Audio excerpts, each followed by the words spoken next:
Hello नमस्ते अस्सलाम वालेकुम सत श्री अकाल बैक बेंचर्स। होप सबके आप सब ठीक होंगे। Welcome back to my channel back benchers channel में एक बार आप सभी का बहुत बहुत स्वागत है। तो गाइस, जैसे कि आप सब जानते ही होंगे कि ओबियसली हमने से जैसे आपको पता ही होगा कि हमने अपनी ल्यूसेंट सीरीज जो कि है वो स्टार्ट कर दी है काफ़ी।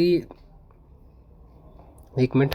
यस, तो अगर आप स्टूडेंट होंगे, अगर किसी भी पब्लिक स्टेट से सर्विसेज के लिए अगर आप एस्पिरेंट है, कॉम्पिटेटिव एग्जाम के लिए एस्पिरेंट है, तो आप सभी को पता है दैट इज़ ल्यूसेंट, जो एक काफ़ी ज़्यादा एक मूल मंत्र आप बोल सकते हो। एक जैसे कि मैंने आपको पहले भी एग्जाम्पल्स काफ़ी सारी दी हैं, ठीक है। सो कि हर एक कॉम्पिटेटिव एग्जाम की अगर बात करी जाए तो सबसे पहले आती है ल्यूसेंट। क्यों? क्योंकि ये काफ़ी ज़्यादा बेसिक्स है।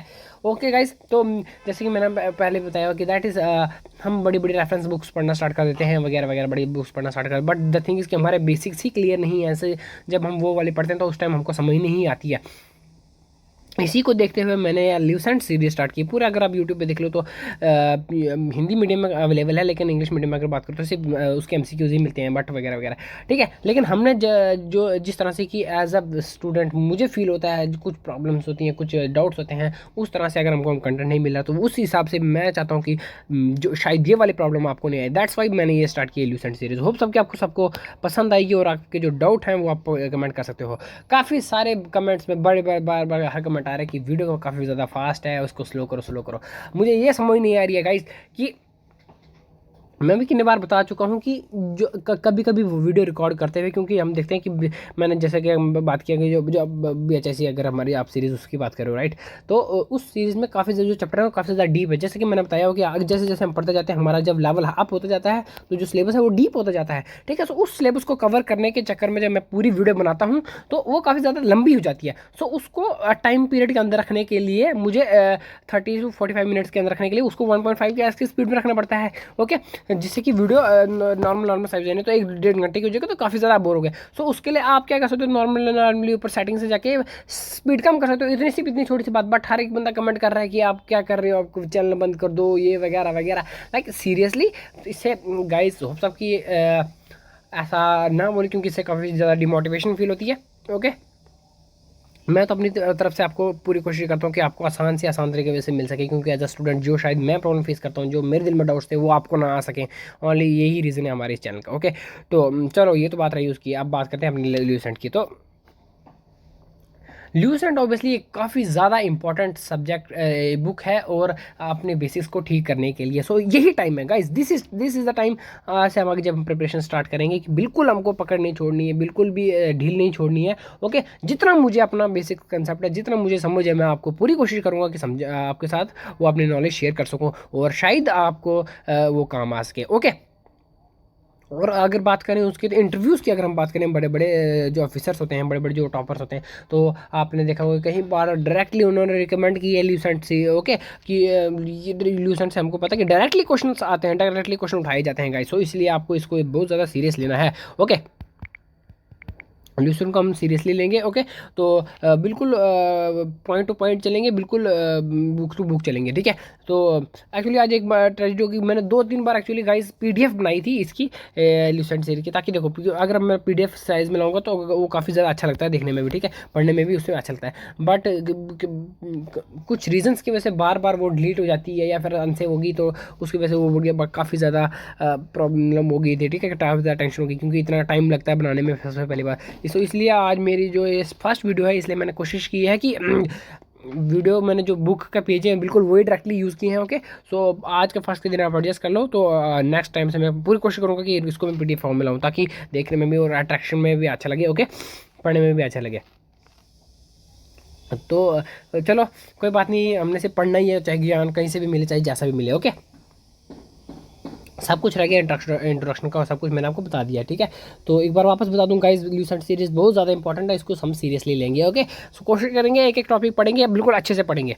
ओके, सो इसमें भी अगर बताऊँ कुछ कुछ, अगर हम बात करें ल्यूसेंट की, राइट, अगर आप रेफरेंस की बुक की बात करो, देखो मैं इतनी सारी बातें क्यों बताता हूँ ताकि आपके दिल में कोई डाउट ना रहे। ओके, सो अगर हम बात करें ल्यूसेंट सीरीज़ की, तो इसमें हमने सिर्फ मेन इंपॉर्टेंट फैक्ट पकड़ने हैं, लाइक डेट्स वगैरह होगी, कोई इंपॉर्टेंट इन्फॉर्मेशन हो गई, ठीक है, कोई इंपॉर्टेंट लाइन। बट अगर जैसे हम बात करो, जैसे पूरी पूरी लाइन है, इसको याद करने की ज़रूरत नहीं है। बस इसका आपको सिर्फ मैंने आपको जैसे बताया कि दैट इज़ कंसेप्ट होना चाहिए, बस आपको कंसेप्ट होना चाहिए, बाकी आपको पूरी पूरी लाइनें याद करने की कोई ज़रूरत नहीं है, ठीक है। ओके, तो स्टार्ट करते हैं आज की अपनी first series. Okay, introduction. Okay, so सबसे पहले यहाँ पर हम इंडियन हिस्ट्री के बारे में पढ़ने जा रहे हैं। लाइक गाइस, मैंने आपको इससे भी पहले कई बार बता दिया, दैट इज़ हर एक हिस्टोरियन का अपना अपना पॉइंट ऑफ व्यू होता है। Okay, so that is history. What is history? History is the study of our past, right.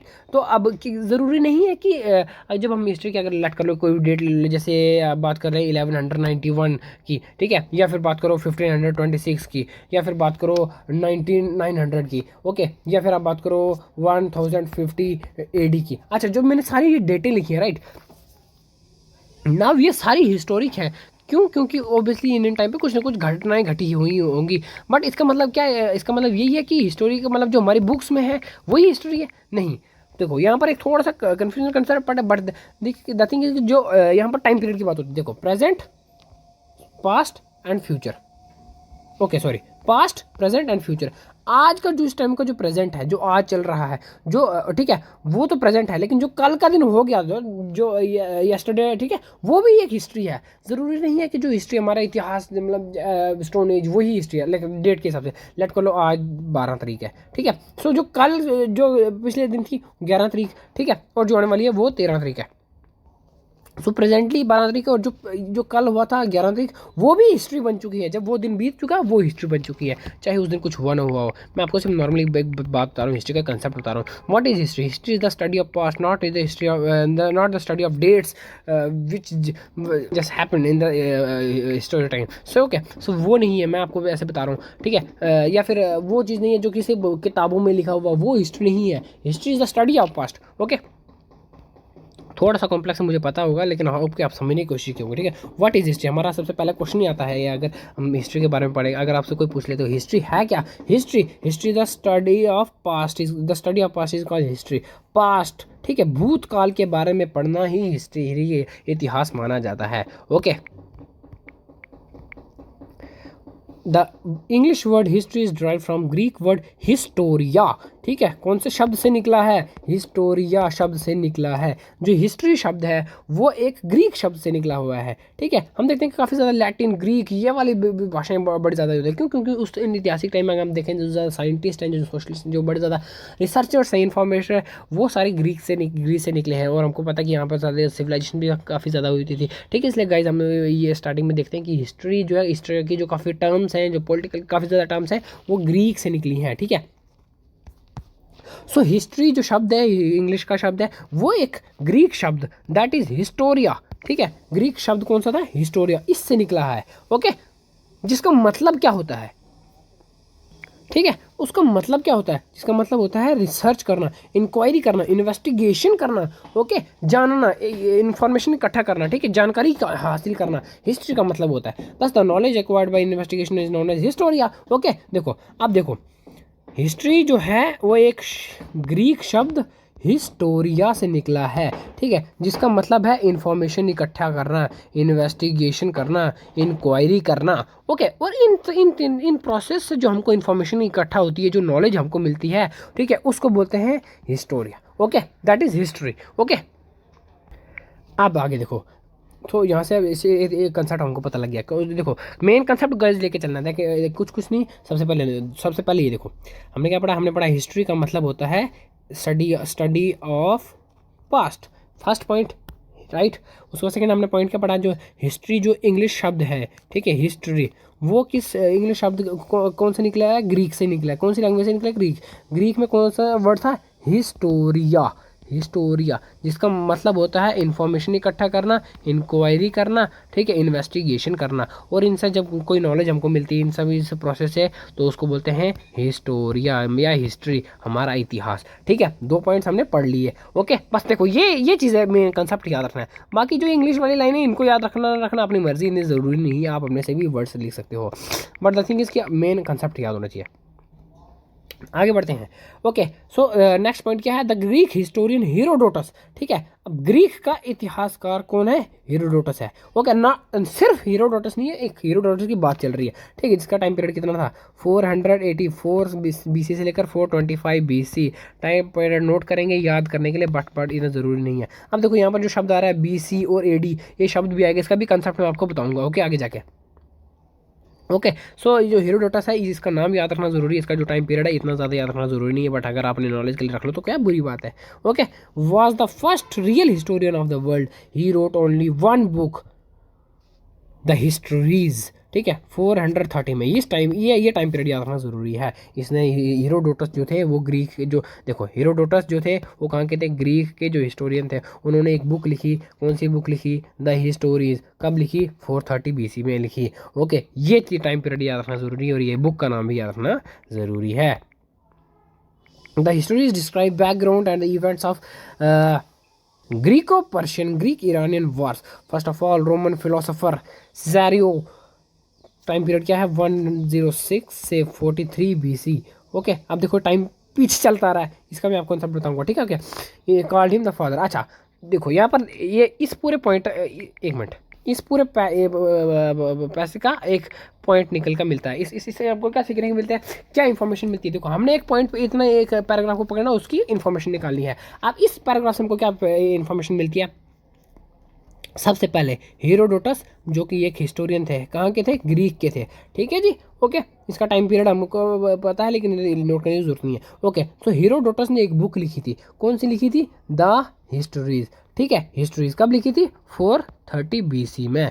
Okay, BC, इतनी बात पता लगी। अब जो इसने बुक लिखी था द हिस्ट्री, उसमें क्या पता लगता है, उसमें पता लगता है हमको ग्रीको पर्शियन के बारे में, ग्रीक और ईरानियन वॉर्स के बारे में पता लगता है, इंफॉर्मेशन मिलती है। जैसे कि हमने डेफिनेशन में पढ़ा था, डेफिनेशन में हमने क्या पढ़ा था, what is history, history is the information, the inquiry, the investigation. So what we get, यहाँ से हमको इसकी बुक जो हिस्ट्रीज थी उससे हमको क्या इन्फॉर्मेशन मिलती है, दैट ग्रीक और पर्शियन के बीच किस तरह से रिलेशन थे, किस तरह से वॉर हुई थी, किस तरह से ट्रेड सिस्टम चलता था वगैरह, किस तरह से इंट्रैक्शन होती थी ग्रीक और ईरानियन के बीच में जो वॉर हुई थी, उसकी बुक में वो लिखा था। वो उस बुक की बुक से हमको वो इन्फॉर्मेशन मिली और उससे हमने इन्फॉर्मेशन से कुछ सीखा, कुछ आगे बुक लिखी। ओके, आपने आगे आने वाले यंगस्टर को बताया। So that is the history, that is the information. Okay, okay. So उसके बाद जो फर्स्ट ऑफ ऑल जो रोमन के फिलोसोफर थे, कौन थे, सिज़ेरियो। ओके, जिनका टाइम पीरियड 143 BC था। ये इसका भी टाइम पीरियड याद रखने की जरूरत नहीं है, बट ये याद रखना कि कहाँ कहाँ था, रोमन का था और सिज़ेरियो नाम था। ठीक है, ओके। उन्होंने फादर ऑफ हिस्ट्री, ठीक है, किसको कहा, हीरोडोटस। हीरोडोटस कहाँ का था, ग्रीक का था, ग्रीक का था। और हीरोडोटस ने कौन सी बुक लिखी थी, द हिस्ट्री। अब गाइस देखो, मैं आपको आपके पहले भी मैंने बड़ी बार बताया हुआ कि जब हम ल्यूसेंट सीरीज अपनी पूरी बुक खत्म करेंगे तो उसके बाद कोई भी कम्पिटिटिव एग्जाम अगर आपको क्रैक करना है ना, तो उसके लिए 10,000 MCQs आपको आने ही आने चाहिए। ओके, सो गाइज हम उसके साथ 10,000 MCQs प्लस और भी बुक्स जो हैं वहाँ से MCQs निकालेंगे, प्लस MCQs प्लस उसकी एक्सप्लेनेशन जो कि आप काफ़ी ज़्यादा काम आएगी गाइज। तो आप ही होप कि आप उस सीरीज़ को भी बहुत ज़्यादा पसंद करने वाले, बट उसके लिए हमको सबसे पहले जो ये बुक है दैट इज़ ल्यूसेंट वो पूरी आनी चाहिए और उसके बेसिस पे ही वो आंसर निकलेंगे। ओके, बेसिक्स लेवल ये होना है। अच्छा, सो यही इसलिए मैं जो हर एक कंसेप्ट है जो एक छोटी छोटी चीज़ वो आपको बता रहा हूँ। ठीक है, तो देखो यहाँ पर हेरोडोटस का नाम आया था। ओके, क्या बात हुई थी कि रोमन का जो एक जो फिलोसोफर थे दैट इज सिज़ेरियो, वो ठीक है, उन्होंने फादर ऑफ हिस्ट्री का टाइटल किसको दिया था, हेरोडोटस को दिया था। अब देखो यहीं से कंसेप्ट आपको निकालना चाहिए, जब हेरोडोटस का नाम आया था आपको ये कंसेप्ट याद आना चाहिए, that is Herodotus is from Greek, he wrote the histories. Histories में हमको किस बारे में पता लगता है, that is the war between the Persian and the Greek empire. ठीक है, Persia, Greek and the Iranian empire. ठीक है, so we gather information which is called the history. Okay, तो बुक किसने, द हिस्ट्री इस बुक थी वो कब लिखी थी, 430 BC में लिखी थी। ओके, इसको जो फादर ऑफ हिस्ट्री का टाइटल किसने दिया था, रोमन के एक फिलोसोफर थे दैट इज सिज़ेरियो। ओके, उन्होंने दिया था। सो ये देखो, एक वर्ड से आपको इतना सारा कंसेप्ट याद हो जाना चाहिए। आई होप कि आपको समझ आ रही होगी। ओके, सो अब फादर ऑफ हिस्ट्री का ये देखो लो कंसेप्ट, फादर ऑफ हिस्ट्री क्या मतलब, ये इतिहास का बाप। इसका मतलब ये होता नहीं, देखो इसका मतलब ये होता कि हमने यहाँ पर पहले पढ़ा ना कि he was the first historian of Greek, not only but the first historian of Greek, जिसने पहले बुक लिखी उसके बाद हमको इन्फॉर्मेशन मिली। सो जैसे अगर आप बात करो इंडिया की, तो गांधी जी को बड़ा ज़्यादा माना जाता है हिस्ट्री के हिसाब, क्योंकि अब वो सिर्फ फर्स्ट, या फिर he was not only the first freedom fighter, या फिर not only the freedom fighter of India who fought for India, but he was the very famous, he was the, ठीक है, powerful. So that is why he is called the father of nation. Okay, समझ रहे हो, या वो ज़्यादा powerful, ज़्यादा famous हो, जिसके बहुत ज़्यादा योगदान हो, दैट इज़ वाई ओनली उसी को ज़्यादा वो किया जाता है। सो फादर ऑफ हिस्ट्री जो है वो हीरोडोटस को इसलिए माना जाता है क्योंकि वो ग्रीक का जो पहला ये इतिहासकार था, काफ़ी ज़्यादा फेमस था, ठीक है, वो पूरे पूरे वर्ल्ड में का सबसे पहला ही इतिहासकार मान लो। So that is why he is the Herodotus. So that is why Roman के जो फिलोसफर थे उससे उन्होंने उसको फादर ऑफ हिस्ट्री का टाइटल दिया था। सो ये क्वेश्चन काफ़ी ज़्यादा आ जाता है कि father who is the father of history. तो बच्चों वाला क्वेश्चन है लेकिन बड़े ज़्यादा पूछते रहते हैं। सो आई होप कि अगर ये बच्चों वाला क्वेश्चन है तो ये बच्चों वाला क्वेश्चन आपको आज से आना चाहिए। That is father of history is the Herodotus. मुझे पता मैंने काफ़ी ज़्यादा बोल दिया, लेकिन आई होप इतना सारा कुछ बोलने के बाद भी अगर आप आई होप कि आपका जो कंसेप्ट है वो क्लियर हो गया हो। ओके, तो इस पैराग्राफ से मैं काफ़ी ज़्यादा इन्फॉर्मेशन निकाली। नेक्स्ट पैराग्राफ पे चलते हैं, that is the German historian Leopold von Ranke. Time period है 1795 से 1886 में, ठीक है, एडी। देखो बीसी और एडी का भी फर्क रखना, ठीक है। Is known as father of modern history. Now the father of history and the father of modern history, ठीक है, दो हैं। सो ओके, तो अगर फादर ऑफ हिस्ट्री की बात करें तो वापस एक बार हम रिविजन कर लेते हैं, that is Herodotus from Greek. और फादर ऑफ मॉडर्न हिस्ट्री की बात करें तो लियोपोल्ड है, जो कि कहाँ से, जर्मन के हैं। Okay okay, so according to Ranke the task of historian was to describe past as it actually was. Okay, तो देखो यहाँ पर काफ़ी ज़्यादा अच्छी लाइन बताई गई है। ओके, तो एक बार वापस से, मुझे पता है कि आप बार बार सुन के बोलोगे, लेकिन वापस से देखो, जितनी बार रिवाइज करेंगे उतनी ज़्यादा आपको यहीं याद हो जाएगा। सो अच्छा, सो यहाँ पर कंसेप्ट आया है कि जो father of modern history that is rank है लियोपोल्ड रैंक, उन्होंने क्या बोला कि इतिहासकार का काम क्या होता है, इतिहासकार की मेन ड्यूटी है कि जिस तरह से इतिहास पहले से है उसी तरह से उसको ट्रांसलेट करें, उसी तरह से उसको आगे आने वाली पीढ़ियों तक पहुँचाएं, उसमें कोई मॉडिफिकेशन नहीं करें। ओके, कोई गलती नहीं करें, क्योंकि आपको पता है एक वर्ड सारी कहानी बदल जाती है। दैट इज, अगर हम एक शब्द लिखें दैट इज बदरी, और अगर बदरी में अगर हम बिंदी जोड़े तो दैट इज बंदरी बन जाता है, ठीक है। सो ये बता रहे हैं कि एक वर्ड से किस तरह से एक गलती से सारा इतिहास बदल जाता है, सारा वर्ड बदल जाता है। अगर हम बात करें इसी के एग्जांपल से, तो मैं आपको समझाऊँ, अगर अपने सनातन दैट इज हिंदू धर्म की बात करूँ तो ये माना जाता है कि हिंदू धर्म में 33 करोड़ देवी देवता है, ठीक है। बट एक्चुअली आप सभी को पता होगा कि अब तो सबको पता ही हो गया, सवेरे अवेयर हो रहे हैं, that is not 33 crore, it's 33 कोटि देवी देवता, ठीक है, 33 कोटि देवी देवता हैं। तो जो हिस्टोरियन थे, जो इतिहासकार, उन्होंने देखो एक वर्ड कोटि को करोड़ बना दिया, और देखो मतलब आज तक का पूरा सारा इतिहास ही बदल गया। दैट इज़ वाई कि फादर ऑफ मॉडर्न हिस्ट्री कौन है, लियोपोल्ड रैंक है, जो कि जर्मन है। उन्होंने बोला कि जो हिस्ट्री है, जो इतिहासकार हैं, उनका काम है कि जो हिस्ट्री है, जो हमारा पास्ट है जैसा है, उसको वैसा ही आगे हम लिखें। तो काफ़ी अच्छी बात बताई इसने। ओके, नेक्स्ट पैराग्राफ पे चलते हैं, द जर्मन फिलोसोफर, ठीक है। देखो यहाँ पर एक ग्रीक के हेरोडोटस आ गए और जर्मन के दो आ गए। ग्रीक का एक है दैट इज हेरोडोटस, जर्मन के दो आ गए, कौन से, लियोपोल्ड रैंक, एंड सेकंड कौन सा है, the German philosopher Hegel. Okay, Hegel का जो है अगर बात करते हैं ज्योग्राफी में भी काफ़ी ज़्यादा इन्होंने पॉसिबल की थ्योरी दी है। ओके, सो ये तो एक्स्ट्रा इन्फॉर्मेशन थी आपके लिए, से मैंने बता दिया। German philosopher that is Hegel once said history repeats itself. अगर आपने एक बात का सुनी होगी, that is history repeats itself, इतिहास अपने आप को दोहराता है। ओके, आपने कई बार ये बात सुनी होगी, तो अगर आपको आज ये बात पता होनी चाहिए, दैट इज ये बात किसने बोली थी, हेगल ने बोली थी, हेगल ने। ओके, वो कहाँ से थे, जर्मन से थे। Later on German economist and philosopher, ठीक है। फिर एक और जर्मन के एक और इकोनॉमिस्ट और philosopher that is Karl Marx. Obviously किसी ने नाम नहीं सुना होगा, कार्ल मार्क्स ने, ठीक है। उन्होंने बोला extended the philosophy, extended the line history repeats itself, first as strategy, second as फेस्ट। तो वो लाइन नहीं है जैसे हमारे इंडिया में हमारा प्राइम मिनिस्टर बोलता है जय किसान जय जवान, फिर बाद में उसने प्लस में लाइन जो जोड़ दी थी जय विज्ञान, ठीक है। सो उसी तरह से हेगल ने जो बोला था कि हिस्ट्री रिपीट्स इटसेल्फ, बाद में जर्मन के इकोनॉमिक्स और फिलोसोफर कार्ल मार्क्स ने उसी को एक्सटेंड करते हुए बोला था कि history repeats itself, first time as a tragedy and second time as a फेस्ट। होप कि सब आप सबको भी मज़ा आ रहा होगा, क्योंकि देखो जब हमारे बेसिक कंसेप्ट बनते हैं ना अच्छे गाइस, जब हमारे बेसिक कंसेप्ट स्ट्रॉन्ग होते हैं ना, तो पढ़ने में बिल्कुल बहुत मज़ा आता है, और आगे जाके जो हम नेक्स्ट बुक्स पढ़ते हैं उनको भी पढ़ने में मज़ा आता है। क्योंकि जो हमारा बेसिक्स हैं वो स्ट्रॉन्ग है। Okay, according to British historian, आप देखो यहाँ पर ब्रिटिश का भी आ गया है। अभी कौन कौन से हिस्टोरियन हमने देखो ये भी पढ़ लिया, सबसे पहले ग्रीक, फिर उसके बाद जर्मन के 3, ओके, उसके बाद अभी आए British. Okay, British historian E.H. Carr, वो क्या कहते हैं, उन्होंने एक theory that is history is unending dialogue between past and the present. Obviously कैसे मतलब इन्होंने देखो फ्रेज का कोट किया था, दैट इज अब देखो हिस्ट्री तो कभी खत्म नहीं हो सकती गाइस, क्योंकि जो देखो मैंने आपको ये प्रेजेंट और पास्ट वाला वही थोड़ा कंफ्यूजन है। दैट इज जो आज प्रेजेंट है वो कल को पास्ट बन जाएगा, ठीक है। और past is also known as, you can say the past is also known as history. What is history? History is also known as the past. तो जो आज का जो प्रेजेंट है वो कल का जो पास्ट होने वाला है। सो पास्ट और प्रेजेंट का जो ये हल जो इनके बीच में इंट्रैक्शन है वो कभी खत्म नहीं हो सकती, क्योंकि ऑब्वियसली हर दिन गुजरता जाएगा और वो इतिहास बनता जाएगा। So it is the unending dialogue, ठीक है, between the present and the past. Hope कि आप सब समझ गए होंगे। ओके, तो ये वाला हमने सारा समझ लिया। अब हम पढ़ेंगे that is the system of dating. अगर आपने मेरी BHIC वाली सीरीज़ पढ़ी होंगी तो उसमें हमने हिस्ट्री ऑफ डेटिंग काफ़ी अच्छे से पढ़ ली है। ओके, फिर लेकिन यहाँ पर देखो, यहाँ पर एक बार हम अच्छे से कंसेप्ट समझ गए थे। दाओ BC एंड AD, ये दो शब्द काफ़ी ज़्यादा बार बार आते रहेंगे। और गाइस आपने पहले भी, अगर आप स्टूडेंट हैं हिस्ट्री के, ओबियसली 6-7, अगर नहीं भी होंगे तो आप 6-7 से हमको जब हम 6-7 से 10th तक हिस्ट्री पढ़ते हैं तो ओबियसली उसमें काफ़ी बार ये शब्द रिपीट होते हैं। नाउ मैंने आपको जैसे हर एक बताया कि हर एक इतिहासकार, हर एक इंसान का अपना पॉइंट ऑफ व्यू होता है जिस तरह से वो स्टोरी सुनता है। सो जिस तरह से जो स्टोरी मुझे पता है that is AD and BC की, वो मैं आपको बताता हूँ। ओके, ओके, आप सबको वो वाली समझ आए। देखो अकबर मेरे कंसेप्ट समझने की,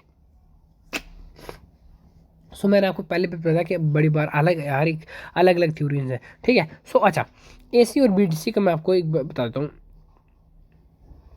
फ़र्क। ओके, सो उससे पहले आपको पता होना चाहिए टाइम लाइन क्या होती है। Time line displaying the events of past time is called time line. अच्छा, सो मतलब हमारे पास्ट इतिहास के बारे में जब कोई हम इवेंट पढ़ते हैं, कोई टाइम पीरियड पढ़ते हैं, ओके, सो उसके बारे में जब हम जानते हैं दैट इज वो हमको किससे पता लगता है? टाइम लाइन की वजह से पता लगता है। अच्छा, सो यहाँ पर टाइम लाइन का कंसेप्ट और AD एंड BC का कंसेप्ट एक ही साथ समझेंगे हम। ओके, तो सबसे पहले इनका, अब देखो ये इतना सारा कुछ यहाँ पर लिखा हुआ है, ये आप खुद पढ़ना चाहो तो पढ़ सकते हो, बट मैं आपको सीधा डायरेक्ट स्टोरी बताता हूँ, ठीक है। सबसे पहले जो है टर्म है BC एंड AD, इनके फुल फॉर्म देते हैं। BC का मतलब होता है बिफोर बर्थ ऑफ क्राइस्ट, जिसको या फिर सीधा सीधा सिंपल में बिफोर क्राइस्ट बोलते हैं, ठीक है। और AD को बोलते हैं एनो डोमिनी, ठीक है। इट इज़ अ लैटिन शब्द, ठीक है, in phrase in the year of Lord Jesus, मतलब जिसको माना जाता है। अच्छा, ये रही बात है थ्योरेटिकल। अच्छा, आप समझते हैं इसकी स्टोरी। एक मिनट, बस एक मिनट, वो गाइस आई होप कि आपको समझ आ जाए। ओके, तो स्टार्ट करते हैं AD एंड BC। ओके, सो बहुत समय पहले की बात है गाइस। तो जैसे कि मैंने आपको क्या बताया कि हमारा जो सबसे पहले वाला इतिहासकार था दैट इज़ हेरोडोटस, कहाँ से था? ग्रीक से था। क्यों? क्योंकि मैं हमने देखा है कि ऐसी बात नहीं है। देखो गाइस, हमारा अगर आप बात करें कि यहाँ से हिंदू धर्म की, सनातन धर्म की, तो काफ़ी ज़्यादा वेद पुराण, बहुत ज़्यादा पास्ट, बहुत ज़्यादा मतलब अनादि है, अनादिकाल से टाइम पीरियड है, ठीक है। तो बट मैंने आपको जैसे पहले बताया कि जो इतिहासकार हैं जो काफ़ी ज़्यादा, वो यूरोप से इसलिए निकले क्योंकि उन्होंने हम काफ़ी ज़्यादा जो यहाँ वहाँ का जाके ज्ञान जो था लेके अपने नाम पे पेटेंट करवा दिया था। पेटेंट का मतलब आपको पता ही होगा, जब कोई इंसान कोई भी चीज़ अपने नाम पे करवा देता है। ओके, तो ये रही स्टोरी। तो मैं थोड़े बहुत ज़्यादा बेसिक जाके समझा रहा हूँ ताकि आपके दिमाग में कोई और डाउट ना रहे, ठीक है। सो बहुत समय टाइम पीरियड पहले की बात है गाइस कि जब ब्रिटिशर्स थे वो अपने आप को, जो not Britishers actually, the Europeans, वो अपने आप को बहुत ज़्यादा प्रायोरिटी देते थे, मतलब बहुत ज़्यादा एडवांस लेवल पे मानते थे। ओके, तो जैसे कि आपको बताइए कि अगर आप किसी भी धर्म की बात करो, किसी भी टाइम पीरियड की बात करो, या किसी भी इंसान की बात करो, तो वो अपने आप को सुपीरियर बताएगा, अपने धर्म को सुपीरियर बताएगा, अपनी कम्युनिटी को सुपीरियर बताएगा, ठीक है। सो बात करते हैं BC के साथ। देखो BC और ये बात करें AD। ओके, तो अगर लेट कर लेते हैं, आज डेट होगी जैसे 15 होगी, ठीक है। सो कल क्या थी? 14। ओके, उससे पहले क्या थी? लेट करो 10। उससे पहले कभी एक भी आया होगा, ठीक है। 2000। ओके, एक मिनट मैंने डेट की बात कर दी ना। ओके, हाँ, लेट करो आज 15 ऑफ 2022 है, ठीक है। सो कभी ना कभी 2021 भी आया हुआ होगा, है ना, पिछले साल ही हुआ ऑब्वियसली। और 2010 हुआ होगा, एक टाइम आएगा। सो 2000 भी आया होगा, कभी 200 भी आया होगा, ठीक है। अगर पिछले पहले जाते 100 भी आया होगा, और कभी ना कभी 1 भी आया होगा, ठीक है। जब हम टाइम पीरियड में पीछे जाते हैं तो अगर मैं बात करूँ तो कभी कभी 1 भी आया होगा। ओके, तो यहाँ पर जो है ब्रिटिशर्स, यहाँ पर देखो टाइम लाइन का कंसेप्ट आता है, यहाँ पर आता है इंटीजर्स का कंसेप्ट, ठीक है। सो ब्रिटिशर्स का मानना ये था कि जो दुनिया में इनलाइटमेंट आई, दुनिया में जो प्रकाश आया, दैट इज प्रकाश किसका, ज्ञान का प्रकाश आया, वो उनके जो गॉड थे जीसस क्राइस्ट, ठीक है, उनके जन्म के बाद हुआ। ओके, उनके जन्म से पहले, that is BC, before the Christ, दुनिया में अंधेरा ही अंधेरा था ना। व्हाट इज अंधेरा, कि ना रोशनी वाला अंधेरा नहीं, इट्स ज्ञान वाला। उनको लगा कि उनके जो भगवान थे जीसस क्राइस्ट, ठीक है, उनके आने से पहले इनलाइटमेंट नहीं थी, लोग अपने आप इतने ज़्यादा इनलाइटेड नहीं थे, ठीक है, वो जानवरों की तरह रहते थे वगैरह वगैरह, आदि मानव की तरह, लेकिन उनके अंदर ज्ञान नहीं था, उनके अंदर ह्यूमैनिटी नहीं थी, यूनिटी नहीं थी, ठीक है। सो उनको लगा जब Yeshu, that is Jesus Christ धरती पे आए, उसके बाद इनलाइटमेंट स्टार्ट हुई, उसके बाद ही दुनिया में असली प्रकाश आया। सो दैट इज़ वाई उन्होंने एक टाइम पीरियड ये लाइन खींच ली, ठीक है। सो दैट इज जीरो। ओके, इस जीरो से टाइम पीरियड से पहले जो भी इवेंट्स हुए, जो भी घटनाएं घटी, उसको BC कहा जाता था। ओके, और इसके बाद जो भी आने वाला टाइम पीरियड था, that is after the birth of Lord Jesus Christ, ठीक है, दैट इज एनो डोमिनी, जिसको हम बोलते थे, ठीक है, उस टाइम पीरियड को AD कहा जाने लगा। नाउ अब इस टाइम पीरियड से पहले भी जितने भी सारे इवेंट्स घटे होंगे, अगर हम बात करें मौर्यन एम्पायर की, हड़प्पन सिविलाइजेशन की, इंडियन इतिहास के अगर बात करें हड़प्पन सिविलाइजेशन, तो ये टाइम पीरियड, ये सारी इवेंट्स थे, ये BC, मतलब दैट इज जो जीसस क्राइस्ट थे उनके बर्थ से पहले ये सारी घटनाएं घटी। दैट इज़ वाई इन सभी टाइम पीरियड से पहले BC लगाया जाता था, BC यूज़ किया जाता है। और उनके बाद जैसा हम बात करें गुप्ता के वंश की, मुगल की सल्तनत की, दिल्ली सल्तनत की, मॉडर्न इंडिया की, तो उनके टाइम पीरियड में AD का यूज़ किया जाता था। नाउ यहाँ पर एक और कंसेप्ट है BC और AD में। अब BC और AD में टाइम पीरियड का कैसे पता लगेगा, AD का तो पता लग जाएगा ना। क्या मैं बोल क्या रहा हूँ, समझ रहे हो। ओके, ना अगर जैसे आज के टाइम पे यहाँ से डेट स्टार्ट होती है कि आज से चलो उन्होंने कैलकुलेशन करना स्टार्ट कर दिया, that is after the birth of Lord Jesus Christ. So सबसे पहले कहीं ना कहीं उन्होंने जब स्टार्ट किया तो 1 आया होगा, फिर 2 तारीख आई होगी, फिर 3 तारीख, फिर 10 भी आई होगी, ठीक है, फिर 1 ईयर हुआ होगा, फिर 10 साल हुए होंगे, फिर 50 साल हुए होंगे, ठीक है। सो कहीं ना कहीं स्टार्टिंग देख रहे हो 1 से हुई है। अब इस 1 से पहले के जो टाइम पीरियड है, इसका जो टाइम पीरियड है वो उल्टा चलता था। उल्टा कैसे चलता था गाइस, और क्यों उल्टा चलता था नाउ। अब हमको पता है कि जो 1 2 है, जो नंबर सिस्टम है, जो हमारा मैथमेटिकल टाइम है, उसकी लास्ट वर्ड कोई नहीं है। हमको नहीं पता कि लास्ट वर्ड क्यों है, क्योंकि ऑब्वियसली ये कभी खत्म नहीं होती, अनलिमिटेड है, जितने आप काउंट करते जाओ, जितना बनाते जाओ, तो मल्टीपल होता जाता है।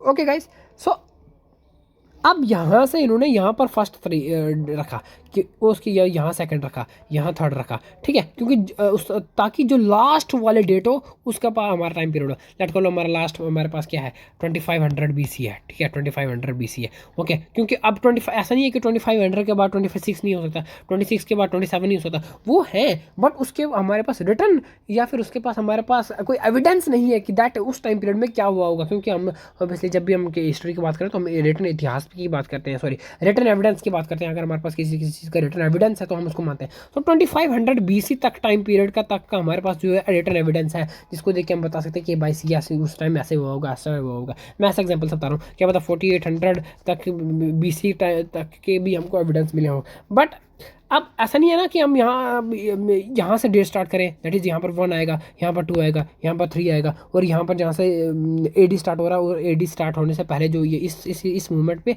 हम लास्ट वर्ड क्या रखें, क्योंकि हमको पता ना कि मैथमेटिकली इसका लास्ट टर्म हमको नहीं पता। क्योंकि मैथ के आप खुद बता सकते हो, कैसे कभी मैथ के आप लास्ट टर्म बता सकते हो, या ये वाला कंसेप्ट मुझे पता थोड़ा सा आपको कन्फ्यूज़ कर रहा होगा, बट वापस से थोड़ा डीप जाके समझोगे ना फिर समझ आ जाएगा। ओके, एक बार वापस कोशिश करता हूँ समझाने की, मुझे पता है आपको कन्फ्यूजन हो रही है। ओके, मेन इतना ही है, ठीक है, ADBC, ठीक है। सो जैसे मैंने आपको बताया कि जो यूरोपियंस है उन्होंने कहा कि जीसस क्राइस्ट के बर्थ के बाद AD स्टार्ट होता है, और जीसस क्राइस्ट के बर्थ के पहले BC स्टार्ट होता है। ओके, उनको क्योंकि उन्होंने बताया कि उसके बाद ही एनलाइटमेंट आई, ठीक है। सो जैसे जीसस क्राइस्ट का बर्थ हुआ, जैसे वो आज हुआ, फिर 1 तारीख हो गया, ठीक है, फिर 2 तारीख हो गया, फिर 3 तारीख हो गया, फिर वैसे कभी ना कभी 1 साल हुआ होगा, फिर 10 साल, फिर 50 साल, फिर 100 साल, फिर 200 साल, ठीक है। ऐसा ये देखो यहाँ से टाइम पीरियड जो है स्टार्ट हो गया है, ठीक है। अब बात करें BC की, सो क्या BC का टाइम पीरियड ऐसा स्टार्ट होगा, यहाँ से 1, यहाँ से 10 BC, यहाँ से 100 BC, यहाँ से 500 BC, यहाँ से 1000 BC, है ना। तो अब क्या यहाँ से 2000 नहीं हो सकता, 3000 नहीं हो सकता, 50,000 नहीं हो सकता, 1 लाख BC नहीं हो सकता है। सो दैट इज़ वाई हम इसको ऐसा स्टार्ट नहीं करते। क्यों? क्योंकि हमको इसकी एंडिंग नहीं पता कि वहाँ इसका एंड कहाँ पर है, इसका जो लास्ट टाइम पीरियड कौन सा रहा होगा BC टाइम पीरियड का। दैट इज़ वाई हम इसको इंटीजर्स की तरफ स्टार्ट करते हैं, यहाँ से स्टार्ट करते हैं, यहाँ 1, यहाँ 2, यहाँ 3, यहाँ 50, यहाँ 100, यहाँ 200, यहाँ 2500 BC। तो इस तरह से उल्टा स्टार्ट करते हैं ताकि जो जितना हमको लास्ट डेट मिलते रहे वो इस साइड की तरफ ऐड होते रहे, क्योंकि इस साइड के बाद यहाँ पे तो ख़त्म है ना, यहाँ पर जो ये यहाँ पर ख़त्म है क्योंकि यहाँ से नेगेटिव स्टार्ट है, और यहाँ पर 1 है, और 1 के बाद 0, और 0 के बाद 1 2, ये वाली डेट स्टार्ट है। ठीक है, अब ऐसा नहीं हो सकता कि यहाँ पर 2500 है तो उसके बाद यहाँ पर 1 स्टार्ट हो जाएगा। सो दैट इज़ वाई यहाँ पर थोड़ा सा कॉम्प्लेक्स मुझे पता समझ आ रहा है, लेकिन अगर आप एक बार वापस पीडियो पीछे करके जाके देखोगे तो आपको जाके समझ आ जाएगा। दैट इज़ इंटीजर्स के हिसाब से चलते हैं यहाँ पर, क्योंकि यहाँ से AD वाला स्टार्ट होता है और यहाँ से BC वाला स्टार्ट होता है उल्टा। ओके, अब देखो यहाँ पर AD वाला स्टार्ट में अगर यहाँ पर डेट 1 है, यहाँ पर 10 है, यहाँ पर 500 है, सो ये चलती जा रही है, चलती जा रही है, चलती जा रही है, कभी एंड कभी नहीं होगी। बट ऐसा नहीं है कि इसको हम यहाँ से 10,000 साल, फिर 5,000, फिर 1,000, ऐसा उल्टा नहीं स्टार्ट कर रहे हैं। क्यों? क्योंकि यहाँ पर AD है, यहाँ पर 1 तारीख से स्टार्ट हुआ है, लेकिन जैसे मैंने आपको बताया कि जीसस का फर्स्ट तारीख को हुआ, मतलब फर्स्ट डे हुआ, उसके बाद टाइम पीरियड स्टार्ट हुआ, तो वो मानते हैं। थोड़ा सा कॉम्प्लेक्स मुझे पता है, लेकिन आई होप कि आप समझ गए होंगे। ओके, 1-2 बार सुनोगे ना गाइस तो समझ आ जाएगा। फर्स्ट टाइम में थोड़ा सा कन्फ्यूजन होता ही है, बट अगर आप ध्यान से सोचोगे ना इसके बारे में तो आपको समझ आ ही जाएगा।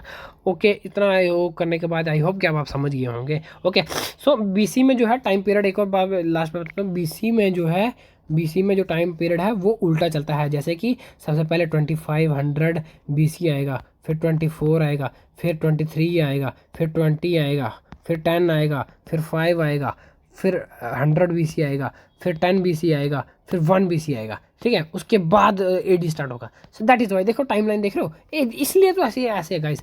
उसके बाद AD आएगा, AD में सिर्फ 1 से स्टार्ट होगा, फिर 1, फिर 2, फिर 10, फिर 500, और इस तरह से आज 21st सेंचुरी चल रही है। ठीक है,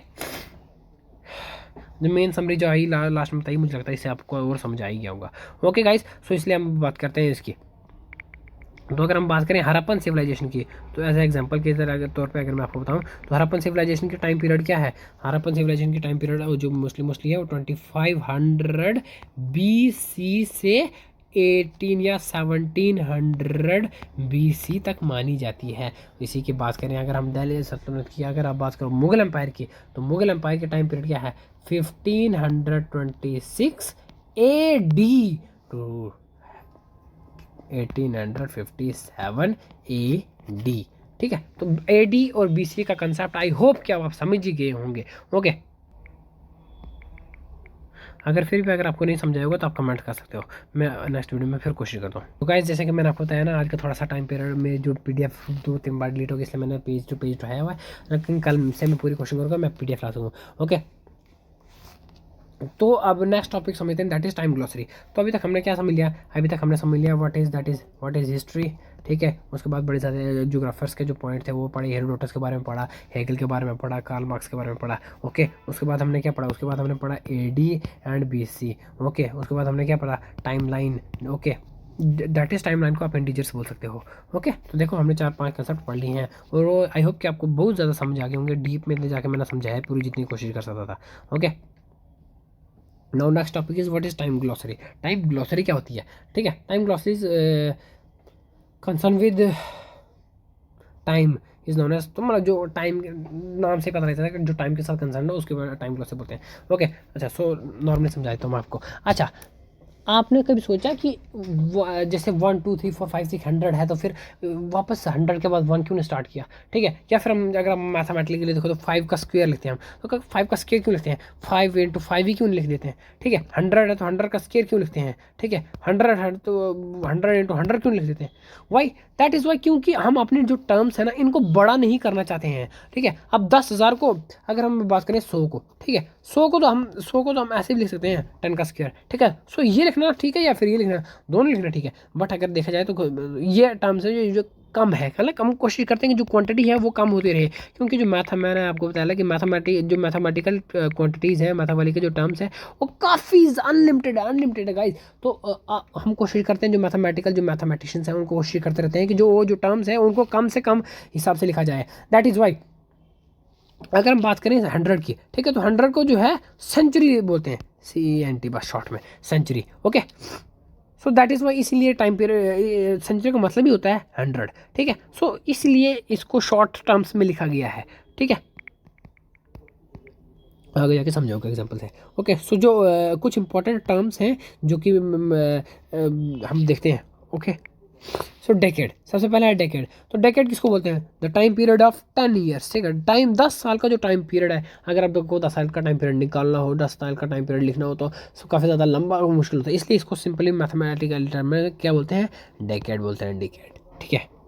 फर्स्ट हाफ, ठीक है। अच्छा, अब मैं आपको बात करूँ, देखो ये उससे पहले आप ये समझ लो सेंचुरी क्या होती है।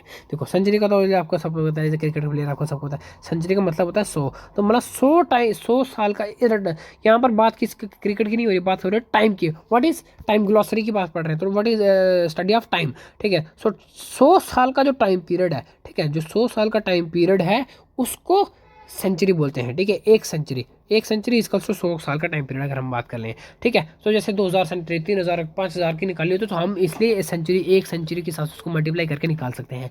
ओके, अच्छा, सो मेन कंसेप्ट पकड़ो आप। मैं क्या बताना चाहता था? सेंचुरी का मतलब होता है 100 पीरियड, 100 साल का एक time period is to century. Now आप एक सेंचुरी को अगर हम आधा आधा कर दें और आधा कर दें और कम कर दें तो first half and second half, that is 50-50 बोल सकते हो आप, ठीक है। सो जो फर्स्ट, जो एक सेंचुरी है, जो फर्स्ट से लेकर 50 साल है एक सेंचुरी में, उसको बोलते हैं फर्स्ट हाफ। एक मिनट, थोड़ा सा मिटाना पड़ेगा। अच्छा, सेंचुरी का कंसेप्ट समझ आएगा होगा, आई होगा आपको, ठीक है। Century is equals to 100 year, ठीक है, 100 साल का टाइम पीरियड। नाउ अब इस 100 ईयर को भी दो पार्ट्स में डिवाइडेड किया है, दैट इज फर्स्ट से लेकर 50 साल एंड 50 से लेकर जो 100 साल होंगे ना, दो टाइम पीरियड। सो जो फर्स्ट हाफ है, फर्स्ट हाफ का मतलब होता है जो पहले 50 साल है उसको बोलते हैं फर्स्ट हाफ, एंड जो सेकेंड हाफ है उसको बोलते हैं 50 से लेकर जो 100 साल के टाइम पीरियड के बीच है उसको बोलते हैं सेकेंड हाफ। आई होप कि आप समझ गए होंगे, decade, century, first half, second half. बहुत अच्छी गाइस। ओके, उसके बाद नेक्स्ट आप नेक्स्ट शब्द सुनोगे, that is millennium.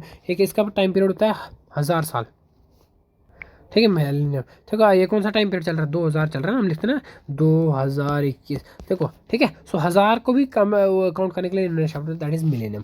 1 millennium equals to 1 millennium equals to 1000 years. Okay, next that is CAFC school. If the exact date is not known, then the word is used with the date. In short, Siska is denoted as CARC. Example, that is C 1500 BC to 1600 CE। अच्छा, सो ये वाले जो C है ना, that is CA, इसको हम use करते हैं जहाँ पर हमको एग्जैक्ट डेट नहीं पता हो।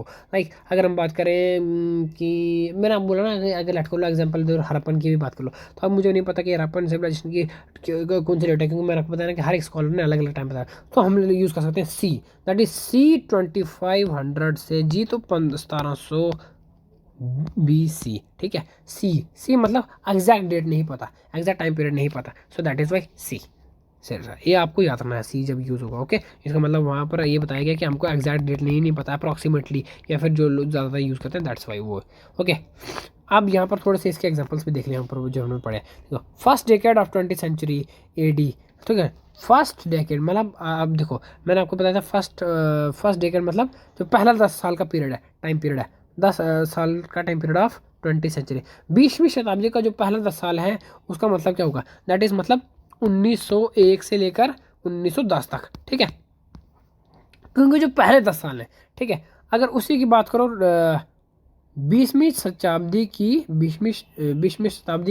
फिफ्थ डेकेड, फर्स्ट डेकेड मतलब 1901 से लेकर 1910, तो फिफ्थ कौन सा होगा? फिफ्थ मतलब 1941 से लेकर 1950 तक। ओके, देखो जो जिस वर्ड से स्टार्ट होगा ना उसी वर्ड में होगा, ठीक है। जैसे मैंने फर्स्ट की बात की तो फर्स्ट 1901 से 10 में खत्म हुआ, फिफ्थ की बात की तो फिफ्थ जो है वो 41 से 50 में खत्म हुआ। अब एट्थ डेकेड की बात करें, eighth decade of 20th century, अब आप खुद बताओ कब से स्टार्ट होगा? दैट इज 1971 से स्टार्ट होगा ओबियसली, और 1980 AD में स्टार्ट खत्म होगा। क्यों? क्योंकि ये देखो 8 था ना, 8 था तो 8 में खत्म होगा।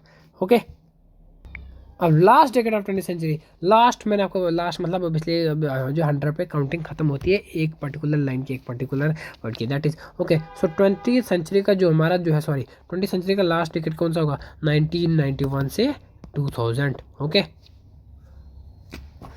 ओके अच्छा, तो first half of 20th century मैंने आपको पहले बताया था। फर्स्ट हाफ में अगर हम सेंचुरी की बात करें तो फर्स्ट हाफ क्या होता है, फर्स्ट हाफ होता है पहले 50 साल, एक से लेकर जो पहले 50 साल होंगे वो। तो 20th सेंचुरी का जो फर्स्ट हाफ है वो कितना हुआ होगा, वो होगा 1901 से लेकर 1950 तक। ओके वो first half. And second half obviously 1950, second half क्या हुआ होगा, सेकेंड हाफ रहा होगा 1950 से लेकर 2000 तक, सॉरी 1951 से लेकर 2000 तक। ओके, इन सब कॉन्सेप्ट को गाइस सिर्फ एक बार देखने की, एक बार समझने की जरूरत है। अगर एक बार आपको पकड़ में आ गया ना तो अच्छा आसानी से हो जाएंगे। ओके, सेकेंड हाफ भी हमने पढ़ लिया। ओके, 6th सेंचुरी BC का मतलब क्या होता है, 6th सेंचुरी BC का मतलब होता है 600 BC से लेकर 501 BC तक। अब देखो 6th सेंचुरी की बात तो कर ली, लेकिन अगर आप बात करो 600 से 500 कैसे हो गया, क्योंकि यहाँ पर गाइस BC लगा हुआ है। BC that is before the birth of Christ, उल्टा टाइम पीरियड चल रहा है, ठीक है, पीछे की तरफ जारी है। तो 600 से लेकर 501 तक जो टाइम पीरियड होगा उसको बोलेंगे 6th सेंचुरी BCE। तो यहाँ पर BC का कंसेप्ट समझा रहे हैं आपको। देखो उसके बाद 4th सेंचुरी BC का मतलब क्या होगा, 400 से लेकर 300 तक। 16th सेंचुरी AD मीन्स 16वीं शताब्दी का मतलब क्या होता है, मतलब 1500 से लेकर 1600। मैंने आपको बताया ना, जो लास्ट वाला वर्ड होगा वही वो उसका भी लास्ट होगा। अब जैसे हम बात करो 16th तो 20वीं शताब्दी, 20वीं शताब्दी का मतलब क्या होगा, दैट इज देखो लास्ट में 20वीं शताब्दी है ना, इसका मतलब एंड में खत्म होगा, दैट इज 19 से स्टार्ट होगा और 20वीं पे खत्म होगा। ओके, हमने डेकेड पढ़ लिया, हमने सेंचुरी पढ़ लिया, हमने हाफ फर्स्ट हाफ भी सेकंड हाफ भी पढ़ लिया। अब हम मिलेनियम को कंसेप्ट समझते हैं। दैट इज फर्स्ट मिलियन का कब से कब होगा, फर्स्ट मिलियन होगा 1000 से 1 BC। देखो एक फर्स्ट मिलियन BC की बात कर रही है, BC टाइम पीरियड के, तो 1000 से 1 तारीख तक जो चलेगा उसको बोलेंगे first million BC। Okay, first million में AD की बात कैसे करेंगे, तो जो यहाँ पर फर्स्ट खत्म हुआ ना, ये जो फर्स्ट यहाँ पर 10,000 का जो यहाँ पर फर्स्ट लास्ट पे खत्म हुआ ना फर्स्ट मिलेनियम का BC का, तो AD का जो यहीं से स्टार्ट होगा, AD फर्स्ट से लेकर 1000 AD तक, ठीक है। सेकंड AD का कब से होगा, सेकंड होगा 1000 से लेकर 2000 तक। क्यों, क्योंकि सेकंड का 2 यहाँ का लगा हुआ है और यहाँ पर जो है सेकंड मिलेनियम का 1000 से लेकर यहाँ का जो लास्ट वर्ड क्या है 2000 है, वो यहाँ पर लास्ट का 2000 आएगा।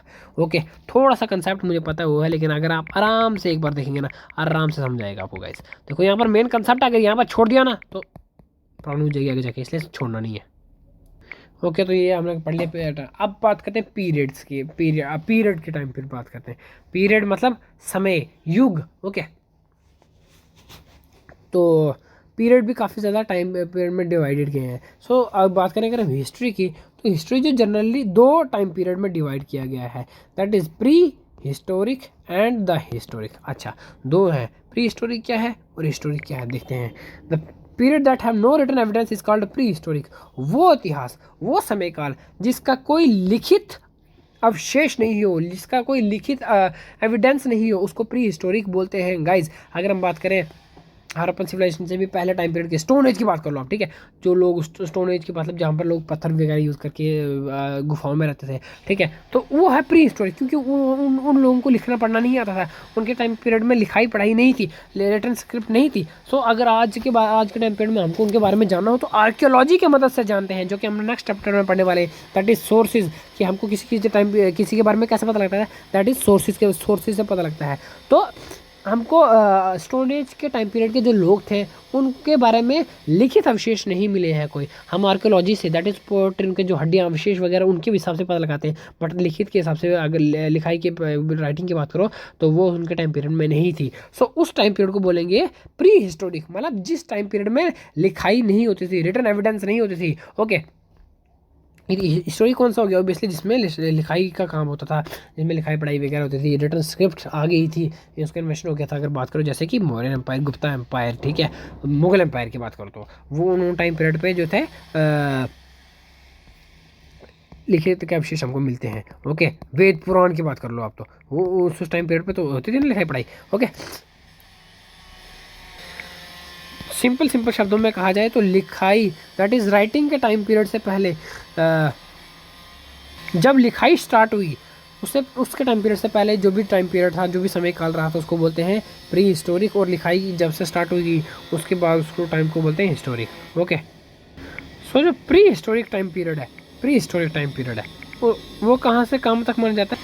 देखो 30 लाख BC से लेकर 600 BC तक जो है उसको प्री हिस्टोरिक टाइम पीरियड माना जाता है। अगर हम बात करें हड़प्पन सिविलाइजेशन की बार मैं तो बात करता हूँ, तो वो 2500 से लेकर 1700 है उस टाइम की पीरियड की। अगर हम बात करें तो यहाँ पर हमको स्क्रिप्ट मिली है गाइज, बट उनको अभी तक समझा नहीं जा सका, इसलिए उसको उस टाइम पीरियड को भी अभी तक प्री हिस्टोरिक माना गया है।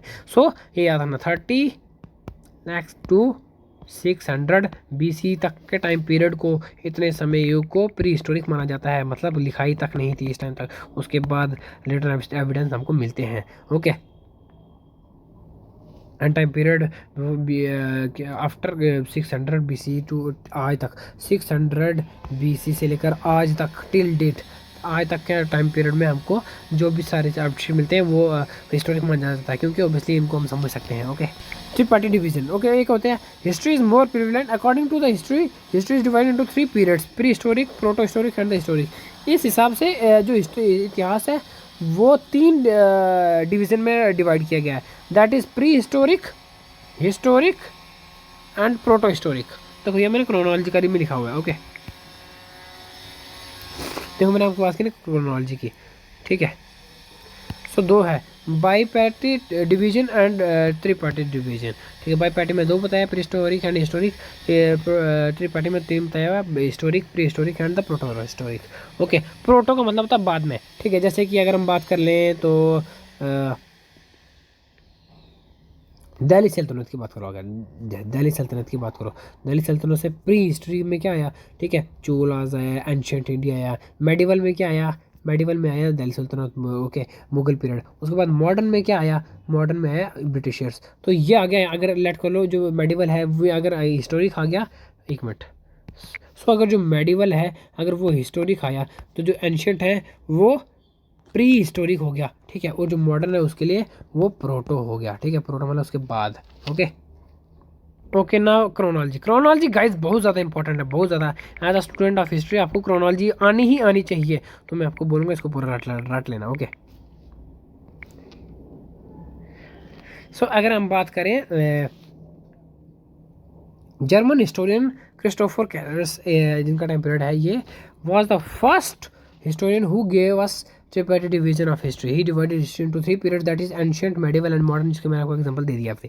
After this tripartite division became standard model of history. So अगर हम आज के टाइम पीरियड की बात करें तो आज जब हम पढ़ते हैं दैट इज हम पढ़ते हैं एंशियंट इंडिया, मेडिवल इंडिया और मॉडर्न इंडिया, ठीक है। Ancient history of world, medieval history of world, modern history of world. So वो किसकी वजह से, किसकी देन है, that is German historian Christopher की वजह से।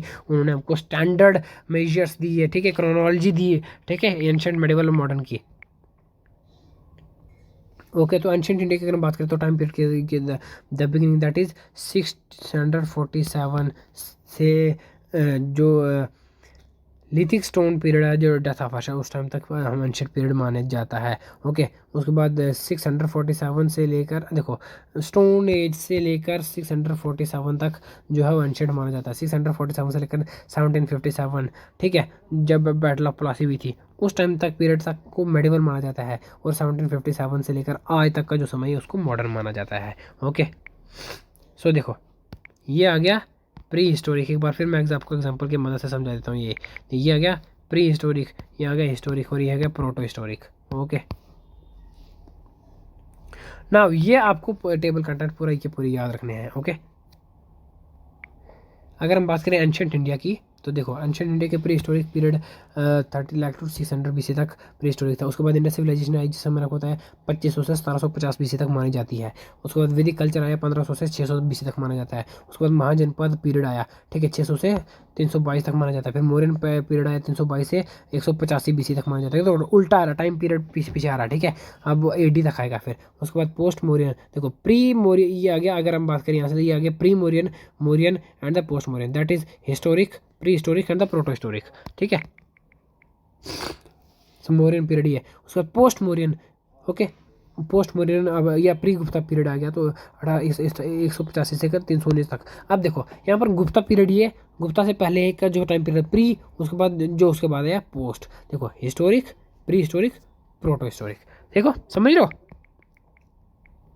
अच्छा, गुप्ता का टाइम पीरियड क्या था? 319 से 550। और पोस्ट गुप्ता या फिर वर्धन, उसके बाद जो वर्धन डायनेस्टी आई, उसका टाइम पीरियड क्या था? 550 से 647 टाइम। ओके, इसको इतने इस टाइप का एंशिएंट इंडिया बोलते हैं। तो ये काफ़ी ज़्यादा इंपॉर्टेंट है, इसको याद रखना काफ़ी ज़्यादा, इस क्रोनोलॉजी को याद रखना बहुत ज़्यादा ज़रूरी है। Okay, pre historic time period की अगर हम बात करें तो उसको भी 3 टाइम पीरियड में डिवाइड किया है। दैट इज लिथिक, ठीक है, कॉपर एंड द आयरन। ठीक है, लिथिक मतलब जहाँ पर स्टोन वगैरह यूज़ करते थे, कॉपर वगैरह जहाँ पर तांबे का यूज़ हुआ गया, और आयरन उसके बाद जहाँ पर जो है लोहा की खोज हुई थी। ओके गाइस, तो ये एक ऐसे ही नोट था, ऐसे इन्फॉर्मेशन आपको बता दिया। मेडिवल टाइम पीरियड की अगर बात करो तो देखो मेडिवल टाइम पीरियड को भी 3 टाइम पीरियड में डिवाइड किया गया था। अर्ली सल्तनत एंड मुगल। अर्ली में जो है वो जो डायनेस्टी थी, जो लास्ट पे एंशिएंट इंडिया का टाइम में जो काफ़ी ज़्यादा डोमिनेट थी, वही वगैरह बची हुई थी। ठीक है, तो उन्होंने 1206 तक उन्होंने रूल वगैरह किया था अर्ली। उसके बाद सल्तनत आ गई, जो मैंने बताया कि जो सल्तनत पीरियड, सुल्तान जो थे, जो अपने को सुल्तान मानते थे, वो टाइम पीरियड आया, कुतुबुद्दीन ऐबक खिलतुमित, अलाउद्दीन खिलजी वगैरह। ठीक है, सो उन्होंने अपना टाइम पीरियड, उनका टाइम पीरियड कहाँ से 1206 से 1526 तक माना जाता है। उसके बाद हमको पता है कि बाबर आया था और उसके नाम इब्राहिम लोदी को हरा के 1526 में अपना मुगल स्थापित किया था, और 1526 से 1707 तक उनका टाइम पीरियड चलता रहा। ओके, तो इस तरह से मेडिवल टाइम पीरियड को उन्होंने डिवाइड किया। आई होप कि आप सभी को बहुत अच्छे से समझ आया होगा आज का जो कंसेप्ट है, जो कि हमने पढ़े हैं। ओके, एक बार वापस हम रिवाइज कर लेते हैं कंसेप्ट हमने कौन कौन से पढ़े हैं। और सब क्या आपको सब मेरे साथ याद होगा। सबसे पहले हमने पढ़ी what is history. So history is the study of past. ठीक है, उसके बाद हमने पढ़ा क्या कहते हैं, ग्रीक का जो हिस्टोरियन थे, सबसे पहले कहता है हेरोडोटस। ठीक है, हेरोडोटस ने कौन सी बुक लिखी थी? हिस्टोरीज लिखी थी 430 BCE में। ठीक है, जो कि ग्रीक के थे। अच्छा, ये जो हेरोडोटस थे, उनको रोमन के जो फिलोसोफर थे, दैट इज सेरियो, उन्होंने टाइटल दिया था, that is the father of history. Father of history known as Herodotus, father of modern history. ठीक है, ये आप मुझे कमेंट्स बताएंगे। ओके, आई होप कि आप भूले नहीं होंगे आप। उसके बाद हमने पढ़ा टाइम लाइन, उसके बाद हमने पढ़ा टाइम ग्लॉसरी। ओके, उसके बाद हमने पढ़े पीरियड्स। ओके, आई होप कि आप सबको इतने सारे कंसेप्ट जो है वो समझ आ गए होंगे।